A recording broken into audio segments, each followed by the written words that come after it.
Iran சாப்பிட்டும் சாப்பிடாமலும் தனித்திருந்தும் விழித்திருந்தும் காத்திருந்தும் இன்றைக்கு அமெரிக்கர்களுக்கு சிம்ம சொப்பனமாக மாறிப்போய்விடும். ஈரான் சொன்னது, எங்களை தாக்காதீர்கள், எங்களுடைய நாட்டினுடைய நிலைகளை தாக்காதீர்கள், தாக்கினால் பகரமாக உங்களை தாக்குவோம். இதில் எத்தனை பேர் கவலைப்படும், எத்தனை பேருக்கு கைகால் போனது என்றெல்லாம் தெரியவிட அந்த அளவிற்கு கொடூரமான தாக்குதலை ஜோர்டானில் நடத்தி முடித்து விட்டார்கள். வெளியே சொல்ல முடியாமல் விக்கி போய் வெளியே தள்ளவும் முடியாமல் விழுங்கவும் முடியாத நிலைக்கு அமெரிக்கா கேவலப்பட்டு போயிருக்கிறது. அடக்குமுறைகளுக்கு எதிராக மட்டுமல்ல, உலகம் இதுவரை காணாத ஒரு போரை இனி நீங்கள் காணப்போகிறீர்கள். அமெரிக்க வீரர்களை கண்ட இடத்தில் கண்டந்துண்டமாக வெட்டுங்கள். அரபுகளை பொறுத்தவரை மஜா பார்ட்டின்னு சொல்வார்கள். நல்லா சாப்பிடுவது, பெண்களை போகத்தை அனுபவிக்க வேண்டியது. அவர்கள் எல்லாவற்றையும் அமெரிக்கர்கள் அவர்களுக்கு கொடுத்தார்கள்.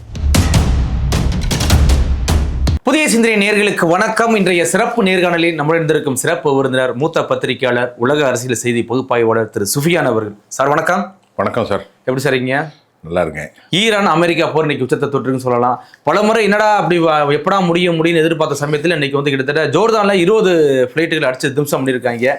இதுல யார் சார் அதிகமாக அட்டாக் பண்றது, ஈரானா இல்லை அமெரிக்காவா, எப்படி சார்? அதாவது சார், இப்போ போர் வந்து இப்போதான் ஆரம்பிச்ச மாதிரி தெரியுது. ஆமாம், பிப்ரவரியில் ஆரம்பிச்சது. ஆமாம், ஏன்னா இதுக்கு முன்னாடி நடந்த போர்கள்லாம் ஆரம்பிக்கலை. நான் எதுக்கு போர் இப்போதான் ஆரம்பிச்சிருக்கு அப்படின்னு சொல்கிறேன்னா, இதற்கு முன்பு ஹெர்மூஸ் ஜலசந்திங்கிற கடல் பிராந்தியத்தில் தண்ணி வெடிகள் குண்டுகளை போட்டாங்க, கப்பல்கள் அதோடு நின்றுடும்.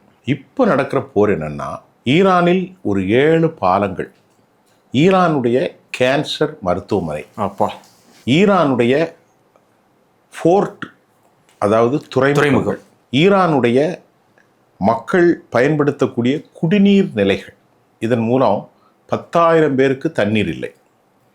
அப்புறம் சாலைகள், பிரதான சாலைகள், வழிகளை அடித்து நொறுக்கிட்டா வண்டி போக்குவரத்து கிடையாது. ஸோ இந்த மாதிரி இந்த கட்டமைப்புகளை அமெரிக்கா குறிவைத்து தாக்குவதன் மூலம் ஒரு செய்தி என்ன தெரியுதுன்னா, அமெரிக்கா வேறொரு நிலையை எடுத்துட்டாங்க. என்ன நிலை சார்? என்ன நிலை? நல்ல அருமையான கேள்வி. என்ன நிலை? மக்களுக்கு நிறுவ சொல்லும். ஆமாம் ஆமாம்.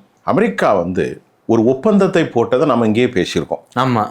14 ஒப்பந்தத்தில் அமெரிக்கர்கள் எந்த காலத்திலும் அணு ஆயுதங்களை ஈரானியர்கள் வைத்துவிடக்கூடாது என்பதிலும், அந்த பிரச்சனை குறித்து 60 நாட்களுக்கு பின்பு பேசிக்கொள்ளலாம் என்றும் அவர்கள் முதலில் முடிவெடுத்தார்கள். ஹெர்மூஸ் வளைகுடா என்கின்ற ஒரு பிரச்சனை தான் இவ்வளவு போருக்கும் காரணமாக. முக்கிய காரணம் அதான். ஹெர்மூஸ் வளைகுடா 8 கிலோமீட்டர் நீளத்தில் ஆழமான பகுதியில் 3 பாதைகள் அங்கு உண்டு. ஒன்று ஹெர்மூஸ், அதில் தான் ஏராளமான கப்பல்கள் போனது. இப்போ என்ன அக்ரிமெண்ட்டில் போட்டாங்க அப்படின்னா, 60 நாளைக்குள் 10 பைசா நீங்கள் வசூல் பண்ணக்கூடாது. டோல் 60 நாட்களுக்கு பின்பு டோல் கிடையாது.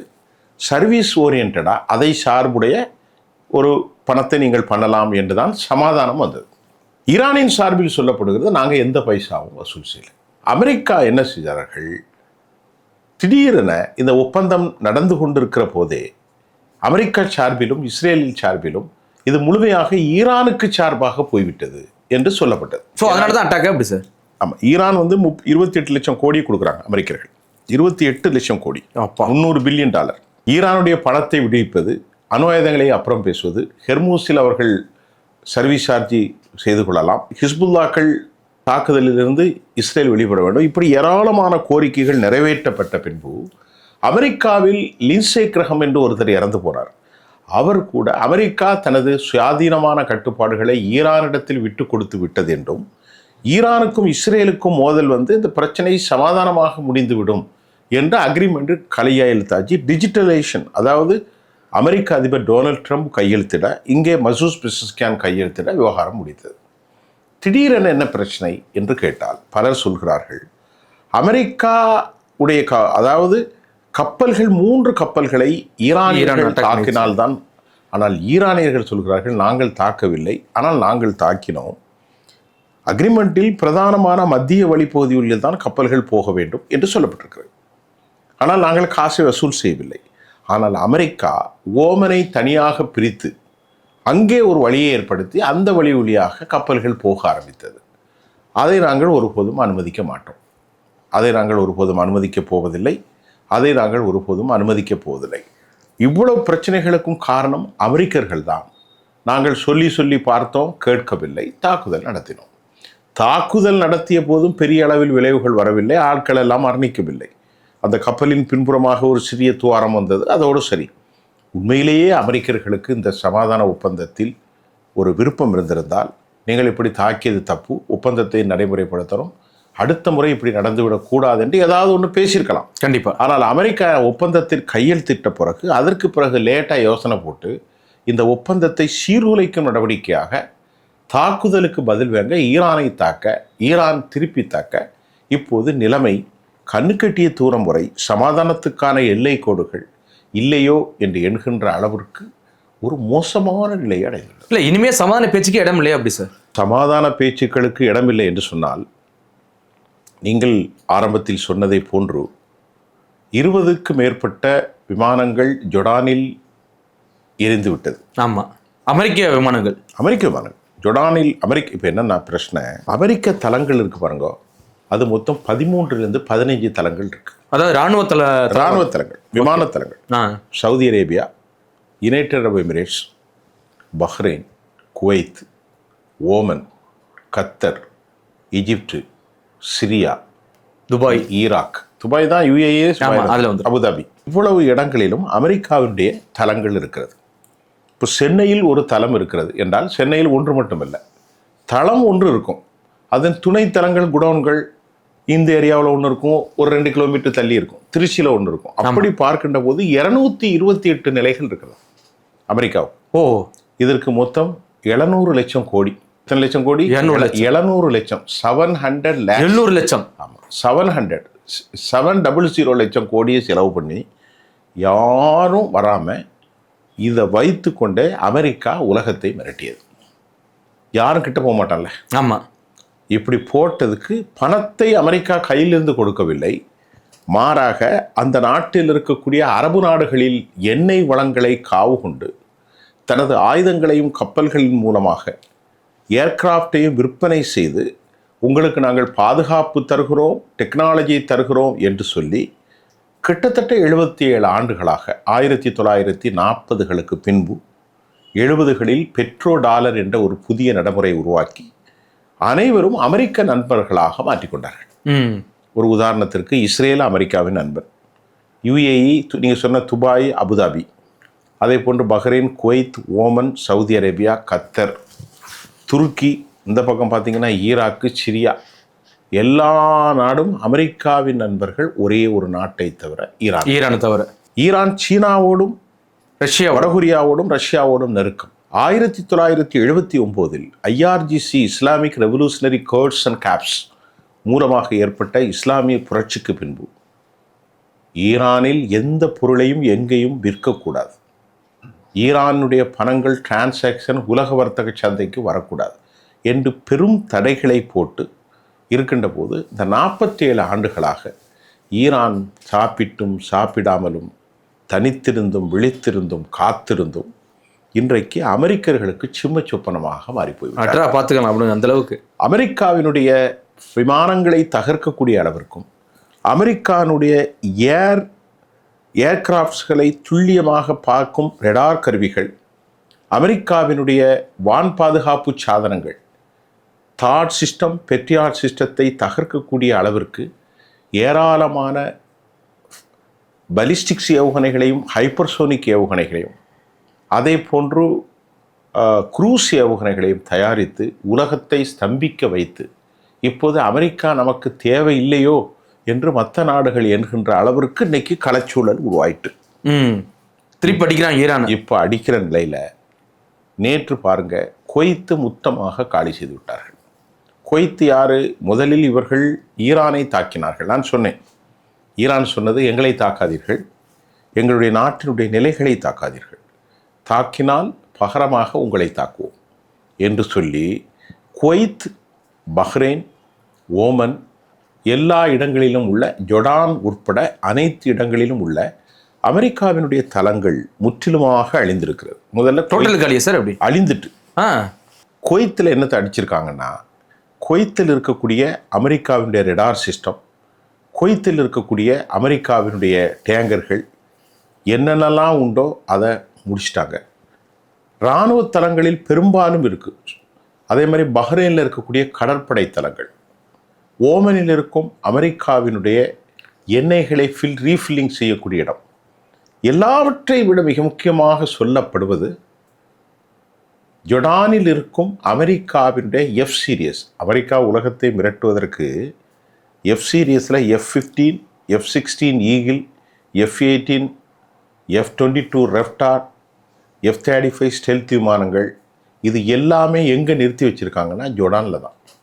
அதை சேட்டிலைட் பிக்சர் மூலம் தெளிவாக ரஷ்யா அதை சொல்லிட்டு இந்த இடத்துல இந்த புள்ளியில் நிற்குது. மேலே இந்த சேட்டலைட் தொழில்நுட்பத்தை ரஷ்யா தான் ஈரானுக்கு கொடுத்துக்கிட்டே இருக்கான். ஆமாம், ஏன்னா ரஷ்யாவை துவம்சம் செய்கிறது உக்ரைன், உக்ரைனுக்கு பேக்கப்பில் இருக்கிறது யூரோப்பிய யூனியனும் அமெரிக்காவும். எதிரிக்கு எதிரி நண்பன் மட்டுமில்லை, பல தசாப்தங்களாக சீனாவும் ரஷ்யாவும் ஈரானோடு நெருக்கம். ரஷ்ய புட்டின் இங்கே வந்தார், கொமேனியை சந்தித்தார். இந்த லெவலில் நேற்று நடந்த ஒரு தாக்குதலை மட்டும் ஒரு டெக்னோக்ராட்ஸாக உங்களுக்கு நான் தரேன். நேற்று ஜோர்டானை எதிர்த்து யார்? ஈரான் நள்ளிரவு தாக்குனத்தாங்க. இன்னைக்கு 10வது நாட்கள். இப்போ நான் உங்கள் ஸ்டூடியோவில் இப்போ இருக்கும்போது இப்போ தாக்குதல் நடந்திருக்கு. கண்டிப்பாக அது 2வது சொல்கிறேன். ஜோர்டானில் தாக்குதலை கண்டு அமெரிக்கா அரண்டு போயிட்டு. காரணம் 16 பேர் பலி, அமெரிக்கர்கள். ஆமாம், 400 பேர் காயம். அப்பா, அப்படி என்றால் 400 பேர் காயத்தில் எத்தனை பேர் கவலைக்கிடம்? அதானே, எத்தனை உயிரை போக வேண்டியிருக்கு. இதை யார் சொன்னா அப்படின்னு பார்த்தா அமெரிக்கா சொல்லவில்லை. New York times, Wall Street Journal போன்ற அமெரிக்க நாளிதழ்கள் அமெரிக்கா மறைத்து கொண்டிருக்கிற செய்தியை உலகத்திற்கு சொல்லிவிட்டார்கள். ரொம்ப கவனமாக பாருங்க. எப்படின்னா, இந்த தாக்குதலை எப்படி நடத்தினார்கள் என்று சொன்னால், அவர்கள் வெளிப்புறமாகத்தான் நிறுத்தி வைத்திருக்கிறார்கள். நம் ஊரில் இருக்கும் வாகன ஓட்டிகள், ஆட்டோ ஸ்டாண்ட் மாதிரி விமானத்தை, அதை மிக மிக துல்லியமாக படம் எடுத்து எல்லையை கணக்கிட்டு கொடுத்தது யார் என்ற சந்தேகம் அமெரிக்காவுக்கு வந்தது. காரணம், இவர்கள் வீசிய பலிஸ்டிக்ஸ் ஏவுகணை மேக் 15 என்று சொல்லப்படுகிறது. மேக் 15 என்றால் ஒளியை விட 15 மடங்கு வேகமாக செல்லும். அப்பா, அதில் மெனவரபிள் சிஸ்டம் என்று ஒன்று இருக்கிறது. தமிழில் அதை மொழியாக்கம் செய்தால் சூழ்ச்சி செய்யக்கூடிய விவகாரம். ஒளி, இப்போ நான் பேசி கொண்டிருக்கிறேன், வித்தின் செகண்ட் கூட இல்லை, நான் பேசி கொண்டிருக்கிற போதே உங்களுக்கு வந்துடுதா? ஆமாம், இதுக்கு செகண்டில் வரும் அப்படிலாம் சொல்ல முடியாது. நான் பேசும்போதே உங்களுக்கு கேட்குது. இதை விட 15 மடங்கு வேகம் என்றால் கொஞ்சம் யோசனை செய்து பாருங்கள். அதை ஈரான் அனுப்பியிருக்கிறார்கள். ஈரான் எப்படின்னா, செயற்கைக்கோளின் மூலம் மிக தெளிவாக துல்லியமாக படம் எடுத்து அதை களத்தில் வந்து அதன் வேகத்தை கட்டுப்படுத்துவதற்கு முன்பு அமெரிக்காவுடைய ரேடார்கள் அதை தாக்க புறப்பட்ட போது ஈரானால் அனுப்பப்பட்ட இந்த மெனுவரபிள் என்றால் கடும் வேகத்தில் வந்து இவர்கள் வருகின்ற இதை கணித்து தன் இலக்கை மாற்றிவிடும். ரேடார் கிளம்புறதுக்குள்ள அது டக்குன்னு இல்லை, இந்த தடுப்பு ஏவுகணை, இந்த இன்டர்செப்டார், அதுக்கு ஆங்கிலத்தில் சொல்வது தடுப்பு ஏவுகணை. இந்த தடுப்பு அமெரிக்கா இதை தடுக்க இப்படி வருகின்ற போது 15 ஒளியை விட 15 மடங்கு வருகிற இது தன் எல்லையை மாற்றவுடன் இது இப்படி போயிடும். இது மீண்டும் தன் எல்லைக்கு தாக்கிவிட்டு, இப்படி தாக்குனதில் ஏராளமாக அமெரிக்காவுடைய எஃப் ஃப்ளைட்ஸ் 20 ஃப்ளைட்டுக்கு மேலே காலி. ஒரு ஃப்ளைட்டு மட்டும் பல ஆயிரம் கோடி. அப்பா, அது மட்டுமல்ல, ஏராளமான அப்பாச்சி ஹெலிகாப்டர்கள், சாப்பர்கள் காலி. 16 பேர் வரைக்கும் இறந்தார்கள், 400 பேர் வரைக்கும் காயம். இதில் எத்தனை பேர் கவலைக்கிடம், எத்தனை பேருக்கு கைகால் போனதென்றெல்லாம் தெரியவிட அந்த அளவிற்கு கொடூரமான தாக்குதலை ஜொர்டானில் நடத்தி முடித்து விட்டார்கள். இதற்கு அவர்கள் என்ன பயன்படுத்தியிருப்பார்கள் உங்களுக்கு சொல்கிறேன். 19 ஏவுகணைகளை பயன்படுத்தியிருக்கிறார்கள் இந்த தாக்குதலுக்கு. ஜோர்டான் 19 ஏவுகணை, ஒவ்வொரு ஏவுகணையும் டன்னு கணக்கில் வெடியை கொண்டு வந்து விடும். அப்பா, அடுத்து 100 ட்ரோன்களையே அனுப்பியிருக்கிறார்கள். அமெரிக்கா ஆடி போய்விட்டது. எதிர்பார்த்திருக்காது சார்? எதிர்பார்க்கவில்லை. அதுவும் அமெரிக்காவுடைய ஏர் டிஃபென்ஸ் சிஸ்டம் முழுமையாக அழிந்து போய்விட்டது. எது வந்தாலும் தடுக்கும் அல்லவா? அமெரிக்காவில் 2 இருக்கு. ஒன்று terminal high attitude air defence system, அதுக்கு ஷார்ட் பேர் தாடு. இன்னொன்று பேர் பெட்ரியாட். தாடு தான் ரொம்ப பவர் கூடினது, பெட்ரியாட்டு அவ்வளோ பவர் கிடையாது. இப்போ எதை வைத்து தடுத்தாலும் அவர்களுடைய இலக்கை இவ்வளவு துல்லியமாக தடுப்பதைக் கண்டு அமெரிக்கா மிரண்டு இன்னைக்கு வலைத்தளங்களில் நேற்று வந்த செய்தி, இதற்கு மூல காரணம் ரஷ்யா தான். ஆனால் ரஷ்யாவும் ஒப்புக்கொண்டது. எப்படி என்றால் மூல காரணம் தான், நாங்க தான் பிளான் பண்ணி கொடுத்தோம். ஆனால் அதை சொல்லவில்லை. அதை சொல்வதற்கு முன்பு ஒரு செய்தி நடக்குது. ஒரு 4 நாளைக்கு முன்னாடி, 4-5 நாள் ஆச்சு. அதில் ரஷ்யாவிலேருந்து ஒரு விமானம் வருது, TUP-1234 அப்படிங்கிற ஒரு விமானம். அதுக்கு பேர் டூம்ஸ்டே விமானம் அப்படிங்கிற பேர். அது விஐபி விமானம் என்று சொல்வார்கள். இந்த டூம்ஸ்டே விமானம் என்னவென்றால், உலகம் அழிவின் காலத்தில் வரக்கூடிய விமானம் தான் டூம்ஸ்டே விமானம். அப்பா, கடைசி காலத்தில் கடைசி அந்திம காலத்தில், நம்ம பைபிளில் வரும்ல அந்த வசனங்கள், அந்திம காலத்தில் ஆண்டவர் வருவார்னு சொல்கிற அந்த காலத்தில் மக்களெல்லாம் குழம்பி போயிருக்கிற நேரம், அழிவை நோக்கி மக்களெல்லாம் நோவாவுடைய கப்பலில் ஏறினது போன்று தலைவர்கள் எல்லாம் ஏறுவதற்கு தயார் செய்திருக்கிற விமானம் தான் இந்த டூம்ஸ்டே விமானம். இந்த வந்திருக்கு சார், இப்ப இக்கட்டான சூழ்நிலை வந்திருக்கு. அந்த விமானம் இப்போது எங்க வந்திருக்கு? ரஷ்யாவில் இருந்து தெஹ்ரானுக்கு இறங்கியிருக்கு. அதில் யார் வந்தா யாருக்குமே தெரியாது. ஆனால் அது எங்கிருந்து வந்திருக்குன்னா, கஸ்பியன் கடல் எல்லை வழியாக வந்திருக்கிறது. அந்த கடல் எல்லைக்குள்ளே யாரும் வரமாட்டாங்க. 5 நாடு தான், ரஷ்யா, இந்த பக்கம் Iran, Kazakhstan, Azerbaijan, Kazakhstan, Uzbekistan, Turkmenistan. இந்த கடல் பிராந்தியத்தில் இப்போ இந்த ரூமுக்குள்ளே 5 நாடு தான் இருக்குது. இதுக்குள்ளே மற்ற நாடு வராது. இது இப்படி இந்த முக்கில் இருந்து இந்த எல்லைக்கு இறங்கிட்டாங்க. அதில் யார் வந்தா யாருக்கும் தெரியாது. ஆனால் வந்ததை ஒத்துக்கிட்டாங்க ரஷ்யர்கள். இல்லை, ஒருவேளை மிகப்பெரிய விஞ்ஞானிகள் அனுப்பிச்சு வச்சிருப்பாங்களே. இதுதான் முக்கியம். நீங்க சொன்ன பாயிண்ட், ஈரானுக்கு உதவியா நீங்க போங்க, ப்ளே பண்ணுங்க, வந்து ஆலோசனைகளை கொடுத்து அவர்கள் ஒருவேளை முஜித்தபா கமேனியை கூட சந்திச்சிருக்கலாம். ஏனென்று கேட்டால், இந்த விமானத்தை வெளிநாட்டில் இருக்கும் எந்த ஒரு ஏவுகணையாலும் அடிக்க முடியாது, ரெடார் கருவிகளால் தாக்க முடியாது. அணுகுண்டுகள் வீசிய போது, அணுகுண்டு துகள்கள் பறந்த போதும் விமானத்தில் இருந்து கொண்டே அதிபர் அவர்கள் டெலிகம்யூனிகேஷன் மூலம் தொடர்பு கொண்டு உத்தரவுகளை பிறப்பிக்கலாம். அவ்வளவு வல்லமை கொண்ட இந்த விமானம் இது இன்னும் அடுத்த 20 விமானங்கள் தயார் பண்ண போகிறாங்க. இதே டூம்ஸ்டே அமெரிக்காவிலும் இருக்கிறது. வேறு உலகத்தில் யார்கிட்டையும் இல்லை. ஒருவேளை சைனா இருக்கிறது என்று தெரியவில்லை. ஆனால் இப்போக்கி ரஷ்யா அந்த விமானத்தை கொண்டு இறக்கியதும் நேற்று தாக்கியவுடன் அமெரிக்கா வெள்ளை மாளிகை மௌனமாகி போனது. நேற்று அமெரிக்க அதிபர் இந்த தாக்குதலை கண்டு அச்சுறுத்து அமெரிக்கர்களுடைய உயிர் போய்விட்டதே என அஞ்சுகிறார். அது அமெரிக்கா பொய்யான காரணம் ஒன்றையும் சொல்கிறது. என்ன காரணம்? ஏத்துக்கலையா? அப்படி சார், இந்த தோல்வியை ஏத்துக்கலையா? ஏற்றுக்கல. 2 பேர் மட்டும் இறந்தாங்கன்னு பொய் சொல்றாங்க. 2 பேர் இறந்தது ஒரு போர்ல பெரிய விஷயமே கிடையாது. காசாவில் 81,000 பேரை கொலை செஞ்சிட்டீங்க. லெபனானில் 5,000 பேரை கொலை செஞ்சீங்க. அந்த 5,000 பேரில் 2,500 கிறிஸ்தவர்களும் 2,000 முஸ்லீம்களும். லெபனானில் பாதி கிறிஸ்தவர்கள், பாதி இஸ்லாமியர்கள். இங்கே ஒரு 4,000 பேர் ஈரானில் கொலைப்பட்டீர்கள். அப்போ இவ்வளவு லட்சக்கணக்கில் கொண்ட பிறகும் ஒரு நாட்டில் இருக்கிற 2 பேர் உயிர் பெரிதென்றால், லெபனானில் இருக்கும் மக்கள், கஸாவில் இருக்கும் மக்கள், ஈரானில் இருக்கும் மக்கள் உயிர்கள் இல்லையா என்ற கேள்வி நமக்கு கண்டிப்பாக வருது. இப்பொழுது வெளியே சொல்ல முடியாமல் விக்கி போய் வெளியே தள்ளவும் முடியாமல் விழுங்கவும் முடியாத நிலைக்கு அமெரிக்கா கேவலப்பட்டு போயிருக்கிறது என்றால், அமெரிக்கா என்ன நினைக்கிறார்கள் என்றால், அவருக்கு இப்போது யாரை பற்றியும் கவலை இல்லை. இந்தியாவிலே தமிழ்நாட்டில் ஒரு அரசியல்வாதி உண்டு. 12 முறை தோல்வி அடைந்தாலும் அது அவருக்கு கவலை இல்லை. நான் தலைவனாக இருக்க வேண்டும். அமெரிக்காவின் நிலையும் அப்படித்தான் வந்துவிட்டது. வயதோ 80.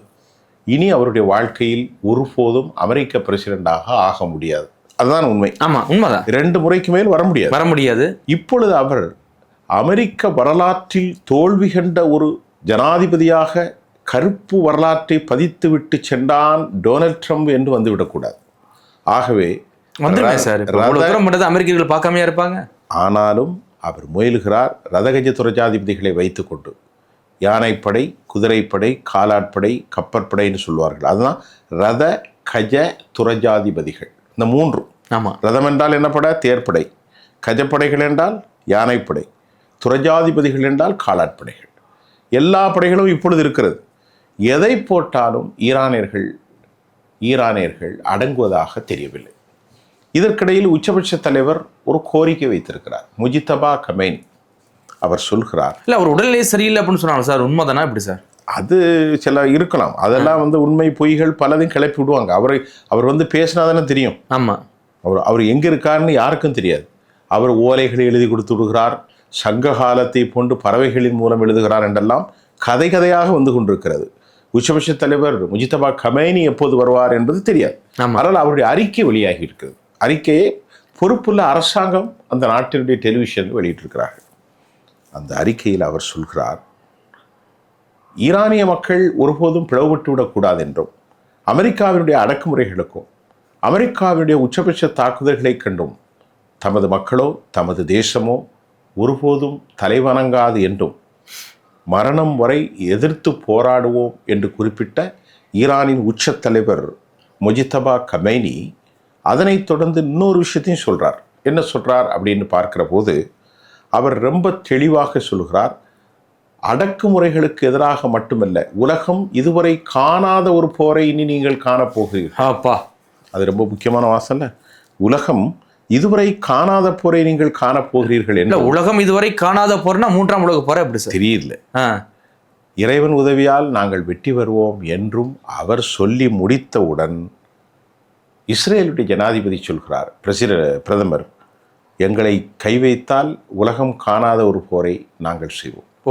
அவர் சொல்லி முடித்தவுடன் ஈரானுடைய பக்கர் கலிபாப் சொல்கிறார், மரணிக்கும் வரை போர் போர் போர், நோ பீஸ், அமைதியே கிடையாது. இப்போ இப்படி இருக்கிற போது நிலைமை எப்படி சமாதானம் வரும்? இப்போ ஈரான் சொல்லுது, இதுவரைக்கும் நாங்கள் மத்திய கிழக்கில் தாக்கவில்லை, அமெரிக்காவை போய் தாக்க முடியாது, வாஷிங்டனை டிசியை தாக்குறதோ நியூயார்க் தாக்குவதோ சாத்தியமில்லை, அமெரிக்க நிலைகளைத்தான் அவர்கள் தாக்குகிறார்கள். ஆமாம், இப்போது அவர்கள் சொல்கிறார்கள், உனக்கு ஆதரவாக செயல்பட்ட அரபுகளை நாங்கள் விடப்போவதில்லை. அரபு நாடுகளுக்கு சொன்னார்கள், ஜொர்டானுக்கு ஒரு அறிக்கை விட்டார், ஜொர்டானிய மக்களே உங்களுக்கு நன்றி, நீங்கள் தான் இந்த ஏன்னா ஜோர்டானில் பயங்கரமான தாக்குதல், 400 பேர் காயில் இப்போ சொன்னோம் இல்லையா? ஆமாம், இப்போ சொன்ன 20 விமானம், நீங்கள் எங்களுக்கு சொல்லி தந்த அந்த இலக்கை குறிவைத்தே நாங்கள் தாக்கிட்டோம் என்று குழப்பி விட்டாங்க. யாரா காட்டி கொடுத்தான்னு அமெரிக்காவும் குழம்பி நிற்கும், ஜோர்டானும் குழம்பும். கண்டிப்பாக. ஏன்னா அந்த மக்கள் போட்டு கொடுத்தாங்களா இல்லை ரஷ்யா போட்டு கொடுத்தா அப்படிங்கிற ஒரு, அது சேட்டலைட் மூலம் தான் சொல்லிட்டு, உங்களுக்கு ஒரு வேண்டுகோள் வைக்கிறேன், உங்களின் மீது எங்களுக்கு எந்த வெறுப்பும் இதுவும் அல்ல, உங்கள் நாட்டின் மீது அல்ல, உங்கள் நாட்டில் இருக்கும் அமெரிக்காவுடைய நிலைகளை மட்டும்தான் நாங்கள் தாக்குகிறோம். ஆகவே உங்களுக்கு ஒரு பணியை தருகிறோம், அமெரிக்க வீரர்களை கண்ட இடத்தில் கண்டந்துண்டமாக வெட்டுங்கள் அப்பா என்று ஈரான் ஒரு வேண்டுகோளை வைத்துவிட்டு இப்போது நிலைமை அடுத்த கட்டத்திற்கு என்ன நடக்கும் என்று தெரியாமல், இவர்கள் ஒரு வலிமையான ப்ராக்சிகளை கொண்டவர்கள். ஆங்கிலத்திலே ப்ராக்சி என்றால் அவர்களுக்கு சார்புடைய ஒற்றை துணை அமைப்புகள். அதில் ஹிஸ்புல்லா இருக்கிறாங்க, உங்களுக்கு தெரியும். ஆமாம். ஹூதிகள் என்று அழைக்கப்படுகிற யமனில் இருக்கும் ஹவுதிகள், அவர்களுக்கும் சவுதி அரேபியாவுக்கும் 12 ஆண்டுகள் போர். யமனில் அதனுடைய வரலாறு தனி. எஸ்டிசி என்று ஒன்று இருக்கிறது, டிரான்ஸ்ஃபர் கவுன்சில் ஏதோ ஒன்று இருக்கிறது. இப்பொழுது அவர்கள் கைவசம் இப்போ ஜலசந்தியில் கப்பல் போகவில்லை. ஆமாம், பிளாக் பண்ணியாச்சு. இது எதில்? ஹெர்மூஸில். அடுத்த ஜலசந்தி ஒன்று இருக்கிறது, எதுவென்றால் மத்திய தரைக்கடலில் இருக்கக்கூடிய ரெட்சி என்று சொல்லும் செங்கடல். அது யார் கையில் இருக்கிறது என்றால் அதில் ஒரு பகுதி இருக்கிறது, அதன் பெயர் பாப் அல் மந்தப். அந்த பாப் அல் மந்தப் வழியாகத்தான் நம்ம நாட்டில் உள்ள சரக்கும் போகுது.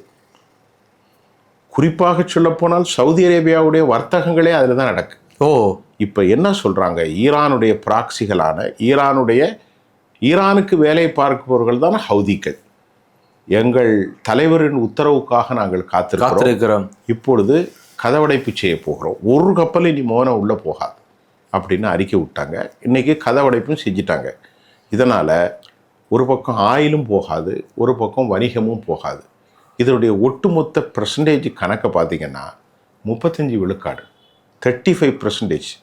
இந்தியா இன்டர்நேஷ்னல் பிஸ்னஸில் கால்குலேட் பண்ணி பார்த்தா 35 விழுக்காடு வியாபாரம் முடிந்தது. அமெரிக்கா புலிவாலை பிடித்த கதையாக ஆயுதங்களை இழந்து பணத்தில் சிக்குண்டு அமெரிக்க செனட் சபை, அமெரிக்க காங்கிரஸ் சபை, அமெரிக்காவுடைய பிரதிநிதித்துவ சபை, அமெரிக்காவுடைய ரிப்பப்ளிக்கனுக்கு எதிராக டெமோக்ராட்ஸ் எல்லாமே என்ன செய்திருக்கிறார்கள் என்றால் அமெரிக்கா தேவையற்ற போரை நடத்துகிறது என்ற குரல்கள் அங்கு வந்தது.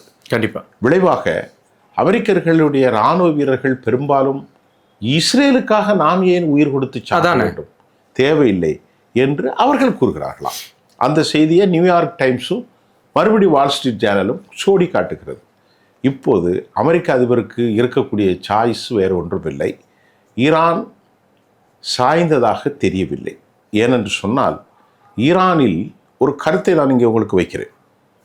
அமெரிக்காவுடைய நிலைகள் இருக்கு பாருங்க, எங்கெங்கெல்லாம் இருக்குன்னு அப்போ சொன்னோம்ல, இந்த நிலைகள்லாம் உலகத்துக்கு எல்லாருக்கும் தெரியும். ஆமாம், இந்த இடத்துல இருக்குது, இந்த இடத்துல டெப்போ இருக்குது, இந்த இடத்துல ஹாஸ்பிட்டல் இருக்குன்னு அமெரிக்க நிலைகள். இல்லை, இதை வச்சு தானே ஆட்டி படைக்குது. ஆனால் ஈரானினுடைய ஆயுத கிடங்குகள், ஈரானுடைய ஏவுகணை தளங்களை பற்றி யாருக்கும் தெரியாது, ரகசியமாக இருக்குது. அது என்னன்னா 1000 அடி இருக்கிற மலைகளுக்கு கீழே ஒரு மலைகளுக்கு கீழே நோண்டி உள்ளுக்குள்ள மிசைல் சிட்டியை வச்சிருக்கான். அப்பா, மேலே இருந்து குண்டு போட்டால் வெறும் 200 மீட்டர் மட்டும்தான் குண்டு போகும். அமெரிக்கா போட்டு அப்படி ட்ரில் பண்ணி போனால் அதுக்கு மேலே போகாது. அது மலைக்கு மேலே தான் நிற்கும். இது மலையை தாண்டி அடியில் அண்டர் கிரவுண்டில் இருக்கும்போது எப்படி போகும் தெரியாது. அதை எந்த சேட்டலைட் பிக்சராலும் யூகிக்க முடியாது, கணிக்க முடியாது. எந்த சைடில் வருது, எந்த மாதிரி கோணத்தில் வருது, யார் அதை காக்கிறார்கள், have no evidence to find out. அதை எந்த ஒரு ஆதாரமும் இல்லை, அதை துல்லியமாக கணிப்போம். ஆனால் சேட்டலைட் என்பது உச்சைத்தான் எடுப்புமே தவிர இந்த சைடு வர முடியாது. இதில் பல எம்ஜிஆர் படம் ஒன்று பார்த்தீர்களா? அலிபாபா 40 திருடர்களும், அண்டா கா கசம், அபு கா ஹுக்கும், திறந்து விடு தீசேம்பர் எம்ஜிஆர் அவர்கள். சக்கரபாணி உள்ள போய் மாட்டிக்கிடுவார். ஏ கதவே திறக்காது. இந்த வார்த்தையை சொன்னால் மட்டும்தான் திறக்கும். அண்டா கா கசம், அபு கா ஹுக்கும், திறந்து விடு தீசே. இவருக்கு அந்த வார்த்தை மறந்துடும், உள்ளே போய் மாட்டிக்கிடுவான். தங்கத்தை எல்லாத்தையும் எடுத்துகிட்டு வந்தபோது என்ன வார்த்தைன்னு மறந்துடும்ல, ஏ கதவே திறக்காது, என்னெல்லாமோ சொல்லி பார்ப்பார். அந்த மாதிரி அதே பாலிசியில் ஈரான் மிசைல் சிட்டி, ஏவுகணை சிட்டி, மொபைல் லான்ச்சர், ஏர்போர்ட்டுகள் போகிறதுக்கு உள்ள R&D research and development centre, it has a multi diamond centre existing. So we can't find out. நாம இல்லை, அவர்களாலே யாராலையும் முடியாது. அது என்ன ரேஞ்சஸில் இருக்குது யாராலையும் கண்டுபிடிக்க முடியாது. ஆகவே ஈரானுடைய தளங்கள் அங்கே இருக்குது இங்கே இருக்குன்னு சொல்கிறார்களே தவிர எங்கே இருக்குங்கிற உண்மை இவர்களுக்கு தெரியாமல் இன்றைக்கு ஈரானுக்கும் துருக்கிக்கும் இருக்கக்கூடிய எல்லையோரம் இப்போது உங்கள் பேட்டி ஆரம்பித்து ஒரு 25 நிமிடம் தாண்டி 30 நிமிடம் ஆகப்போகுது. 30வது நிமிடம் எனக்கு தகவல் கிடைத்தது, துருக்கிக்கும் ஈரானுக்கும் மத்தியில் இப்பொழுது தாக்குறார்கள் தெற்கு பகுதியில். இப்பொழுது உதாரணத்தை எடுத்துக்கொண்டால் இந்தியா காஷ்மீரும் இந்தியா தான். ஆமாம், நம்ம ஒரு கன்னியாகுமரி பக்கத்தில் இருக்கும் பாடசாலையும் இந்தியா தான். இந்த நாட்டினுடைய சிறப்பு என்னவென்றால் மலைகளும் மலைகள் சார்ந்த பகுதியும், பெரும் காடுகளும் காடுகள் சார்ந்த பகுதியும், பாலைவனங்கள், கடலும் சார்ந்த பகுதியில், சமதளம் சார்ந்த பறவைகள். கிட்டத்தட்ட இஸ்ரேலை போன்று 74 நாடு. அது இஸ்ரேல் ஒரு நாடு என்றால் அதை போன்று 74 நாடு, 9 கோடி மக்கள். அவர்கள் அறிவிலும் ஆய்விலும் கூடியவர்கள். இப்பொழுது அமெரிக்கர்கள் சிக்கப்பட்டு கொண்டார்கள். இப்போது அமெரிக்கா இந்த போர் முடிந்தால் இது நிச்சயமாக ஈரானுக்கு தோல்வியாக அமைகிறதுக்கு வாய்ப்பு இல்லை. ஏன்னா அமெரிக்காவில் நடந்த கடந்த வார மீட்டிங்கில் ஆயுதங்கள் எல்லாம் மௌனித்து போய்விட்டது என்றும் 100க்கு அளவிற்குத்தான் இன்டர்செப்டார் இருக்கிறது என்றும், சீனா ஒருவேளை தாக்க ஆரம்பித்தால் நம் தடுப்பு யூகம் இல்லாமல் போய்விடும் என்ற கவலை அமெரிக்கா சார்பில் தெரிவிக்கப்பட்டது. ஆயுதங்களும் இல்லை, பணப்பிரச்சனையும் வருது. ஆனால் இன்னும் பல மாதங்களுக்கு தாக்குதல் நடவடிக்கைக்கு உண்டான ஏவுகணைகள், ட்ரோன்கள், விமானங்கள் எல்லாம் மலைபோல் குவிந்திருப்பதாக ஒரு தகவல் வருது. 50% இன்னும் இருக்கிறது இதுவரை பயன்படுத்தியதில்லை. அதனால் இப்போ நிலைமை படுமோசமாக இருக்கிறது என்பதை நான் ஒரு அழகான ரெஃபரன்ஸாக உங்களுக்கு கொடுத்துருக்கேன். மெயினாக அமெரிக்காவுக்கு தான். ஆனால் ஈரானிலும் பயங்கர சேதம், நிறைய பேர் இறந்துட்டாங்க, கட்டமைப்புகள் உடைஞ்சு போச்சு. சாதாரணமான தாக்குதல் இல்லையே. இப்போ நேற்று இன்னொரு தாக்குதல் வந்துச்சு. அமெரிக்காவை இன்னும் பலவீனமாக்குவதற்கு ஈரான் எடுக்கிற நடவடிக்கை என்ன? சீனா ஒரு விதமான மெட்டீரியலில் விமானங்களை போன்று, அதாவது அது மெட்டல் தான், ஆனால் அதில் விமானங்களை போன்று ஏவுகணைகளை போன்று பொய்யான பொம்மை விமானங்களை ஏற்கனவே வந்த செய்தி இப்போ வந்தது அப்படின்னா, அது பொய்யான பொம்மை என்றால் பிளாஸ்டிக்கை வச்சு அடிக்க மாட்டான், மேலிருந்து பார்க்கும்போது அந்த வெப்பத்தை உணரக்கூடிய ஒரு மெட்டீரியலை செஞ்சு கொடுத்துருக்காங்களாம். ஒரு 100 விமானம் அப்படியே கொண்டு அங்கங்கே நிறுத்திடுவாங்க. ஏதாவது ஒரு பேச்சுக்கு நிறுத்துறவன மேலேருந்து பார்க்கும்போது இது தளங்களில் வச்சுருக்காங்க, கரெக்டு, இன்டெலிஜென்ஸாக அதை குண்டை போடுவாங்க. அப்படி குண்டை போடும்போது அவர்களுடைய தாக்குதல் ஏவுகணைகள் எல்லாம் வேஸ்ட் ஆகும். இப்போ எப்படி தாக்குதல் நடத்துகிறாங்கன்னு செய்தி வந்திருக்குன்னா, ஈரானில் ஏர் டிஃபென்ஸ் சிஸ்டம் இருக்கிறது, ஆனால் இவர்கள் ஈரானுக்கு உள்ளே அமெரிக்க விமானம் போகிறதில்லை, ஈரானுக்கு வெளியே இருந்து விமானத்தின் மூலம் ஏவுகணைகளை தாக்குறாங்க. நல்லா புரிந்து கொள்ளுங்கள். ஆக இப்போது ஜோர்டான் களம் காலியாகிவிட்டது, குவைத் காலியாகிவிட்டது, பஹ்ரைன் காலி, ஓமன் காலி, கத்தர், அல் உதீது தளம் எல்லாம் முடிந்தது. எஞ்சி இருப்பது இஸ்ரேல் மட்டும் இருக்கிறது. இஸ்ரேலை இதுவரைக்கும் ஏன் அடிக்கவில்லை என்ற கேள்விக்கு அந்த கேள்வி பலராலும் கேட்கப்பட்டது சார். ஏன் அவ்வளோ தூரம் இஸ்ரேல் வந்து அட்டாக் பண்ணிட்டே இருக்கு, ஏன் இஸ்ரேலை தொட மாட்டேங்கிறாங்க? இஸ்ரேலை ஏற்கனவே அடிச்சாங்க, பட் அந்த அளவுக்கு ஒரு அமெரிக்கா தளங்களை அடிக்கிற அளவுக்கு போய் இஸ்ரேல், ஏனால் இஸ்ரேல் திருப்பி தாக்கும். இப்போது இவர்கள், அதாவது ஒரு போர் என்றாலே ராஜதந்திர யுக்தி உண்டு. திருப்பி தாக்குகின்ற போது அவர்களும் திருப்பி தாக்க வேண்டும். 2 நிலைகள் வந்தால் சிக்கல். அடுத்து ஒன்றுனால் இஸ்ரேலை தாக்கும் போது எங்கே போகும் என்றால் அது ஜொர்டானின் வழியாகத்தான் போகும். ஜொர்டானை காலி செய்து விட்டால் இஸ்ரேலை தாக்குவது அவர்களுக்கு ஈஸி. ஆமாம். இப்போ இஸ்ரேலில் கிட்டத்தட்ட 60 ஏர்கிராஃப்ட் ரீஃபில்லிங் விமானங்கள் நிறுத்தப்பட்டிருப்பதாக நமக்கு தகவல் வந்திருக்கு. அப்படி என்றால் இதை கணக்கு பண்ணி பார்த்தா ஒரு 300 விமானங்களுக்கு குறித்தான ரீஃபில்லிங், அதாவது தாக்குதல் நடத்தும் போதே கீழே இருந்து பெட்ரோலை கொண்டு போய் மேலே நிரப்புறது, அதான் aircraft refilling, not refilling, refuelling, அது கொண்டு போகலாம். அதை அங்கே நிறுத்தி வைத்திருக்கிறார்கள். பென்கூரியன் விமான நிலையத்தில் ஏராளமான சிவில் போக்குவரத்து விமானங்களுக்கு ஒரு டிராஃபிக் ஏற்படுற மாதிரி அமெரிக்க விமானங்கள் நிறுத்தப்பட்டதை கண்ட மக்கள் போராட்டத்தில் இறங்கிவிட்டார்கள். எங்கே? இஸ்ரேலில். இப்போ அக்டோபரில் தேர்தல் வருது. ஆகவே இப்போது நாம் ஈரானை, இஸ்ரேலை தாக்கிவிட்டால் பெஞ்சமின் நெத்தன்யாகுவுக்கு ஆதரவான ஒரு களம் மாறலாம். கண்டிப்பாக அதை நாம் தாக்க கூடாது என்றும், அக்டோபருக்கு 2 மாதம் இருக்கு, அதுக்கெல்லாம் கொஞ்சம் மௌனமாக இருப்போன்னு ராஜதந்திர யுக்தி ஆகும். அதற்குள் அவர்களுக்கு சப்போர்ட்டிவாக இருக்கக்கூடிய ஜொர்டானை காலி செய்து ட்ராக்கை கிளியராக வைத்துக் கொள்வோம். ஏன்னால் அவர்கள் மட்டும் தாக்குவது இல்லையே, அவர்களுக்கு ஆலோசனைக்கு வடகொரியா இருக்கிறார்கள், ரஷ்யர்கள் இருக்கிறார்கள், சீனர்கள் இருக்கிறார்கள். ஒரு தாக்குதல் நடத்தும் போது எந்த விதமான விஷயமும் ஆலோசனை இல்லாமல் தாக்க மாட்டாங்க, பண்ண முடியாது இல்லை. அதே போன்று அமெரிக்கா இலக்குகள் இல்லாமல் இந்த போரில் ஈடுபட்டதாக அமெரிக்காவினுடைய மிக முக்கிய இராணுவ தலைவரும் சொல்லியிருக்கிறார். எந்த இலக்கும் இல்லாமல் அமெரிக்கா தாக்குறார்கள். எந்த போகிறோம், நீங்கள் ஒரு வீரில் பயணிக்கிற போது எந்த ஊருக்கு போகிறோம், எவ்வளவு காலம் போகிறோம், எவ்வளவு காலம் தங்குவோம், எவ்வளவு காலம் சாப்பாடு வேண்டும், பணம் இருக்கிறதா, இது ஒரு இலக்கு. அமெரிக்காவுக்கு ஒரு எந்த தேசிய இலக்கும் இல்லை. அமெரிக்கா என்ன நினைத்தார்கள் என்றால், எப்படி வெனிசுலாவில் நிக்கோலஸ் மதுராவை நள்ளிரவு மனைவியோடு தூங்கி கொண்டிருந்தவரை மேலிருந்து எலக்ட்ரானிக்ஸ் வார்ஃபேர் சிஸ்டம் மூலம் இரத்தங்கக்க செய்தார்கள். அனைத்து பேரும் தலையிடித்து இரத்தங்கக்கி மயங்கி கொண்டிருக்கிற போது அமெரிக்கர்கள் உள்ளே இறங்கி கணவனையும் மனைவியும் பெட்ரூம்லேருந்து தூக்கிட்டு வந்துட்டாங்க. அப்படி ஒரு தாக்குதலை நடத்தலாம். மிதமிஞ்சி போனால் இவர்கள் ஏவுகணைகள் தானே வீசுவார்கள், நமக்கு என்ன, நம்மள்கிட்ட இல்லையா என்ற தப்பு கணக்கு போட்டு விட்டார்கள். இப்போதுதான் தெரிகிறது இவ்வளவு பெரிய பயங்கரமான ஒரு தேசமாகவும் உலகத்துக்கே பாடம் எடுக்கும் ஒரு நாடாகவும் இத்தனை மாதங்கள் போரிட்டும் அவர்களை ஒன்றும் செய்ய முடியாத நிலைமையும் அமெரிக்கர்கள் காலம் கடந்து உணர்ந்திருக்கிறார்கள். குறிப்பாக திரு டொனால்ட் ட்ரம்ப் அவர்கள் உணர்ந்திருக்கிறார். கண்டிப்பாக சார். இப்போ அமெரிக்கா ஆதரவாக இருக்க கல்ஃப் கண்ட்ரீஸ் எல்லாம் நம்ம எப்படி சார், அப்படியே ஈரான் பக்கம் வருமா இல்லை எப்படி சார்? இப்போ அமெரிக்கா ஆதரவாக இருக்கா அப்படி சார்? அவர்கள் அமெரிக்காவின் ஆதரவாளர்களாகத்தான் இருக்கிறார்கள். காரணம், பஹ்ரைன், குவைத் இந்த நாடுகளுக்கு அமெரிக்கா தான் ஒரு தலைவர். சவுதி அரேபியா அமெரிக்காவை இனி நம்பி பிரயோசனம் இல்லை என நம்புகிறதாக செய்தி வருது. அல் மயாதீன் செய்தி தெரிவிக்கிறது. சவுதி என நினைக்கிறார்கள், இவர்களை நாம் கொண்டு வைத்தது எதற்கு? 2030 விஷன் சவுதி என்று பல ட்ரில்லியன் டாலர்கள், பல லட்சக்கணக்கான கோடி டாலர்களுக்கு $1 trillion ஒரு பெரும் நகர கட்டமைப்பை உருவாக்குறார்கள். இப்போ சவுதி பாகிஸ்தானை விலைக்கு வாங்கி அங்கே நிறுத்திவிட்டார்கள். பாகிஸ்தான் அணுகுண்டு, பாகிஸ்தான் விமானங்கள், பாகிஸ்தான் CJ-10 எல்லாமே அங்கே இருக்குது. அமெரிக்காவை நாம் நம்பி இவ்வளவு காலம் எதற்காக நம்பினோம்? அமெரிக்கா எங்களுக்கு பாதுகாப்பு தரும். ஆமாம், இப்போ அமெரிக்காவுக்கே பாதுகாப்பு இல்லை. அமெரிக்காவுக்கு பாதுகாப்பு இல்லை.